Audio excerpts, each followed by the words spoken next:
ब्रेकनंतर एक मोठी बातमी आहे। दिल्लीमधल्या संसद परिसरात काँग्रेसचं आंदोलन सुरू आहे। कांद्याच्या वाढत्या दरवाढी विरोधात काँग्रेस खासदार एकवटलेत आणि आंदोलनामध्ये पी चिदंबरम सुद्धा सहभागी झालेले आहेत। नुकतेच पी चिदंबरम आयएनएक्स मीडिया प्रकरणातून सुटलेले आहेत आणि त्यानंतर या आंदोलनात तेही सहभागी झाले।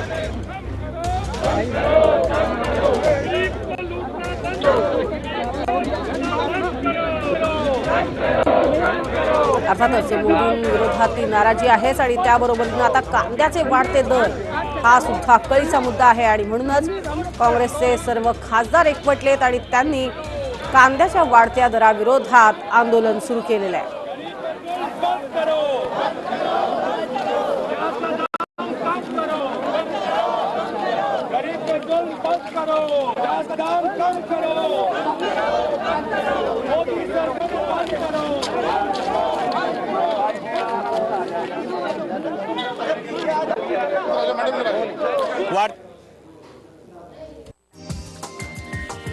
हा व्हिडिओ तुम्हाला आवडला असेल तर असे आणखी व्हिडिओ पाहण्यासाठी TV9चं YouTube चॅनल सबस्क्राइब करा, बेल बटन दाबा।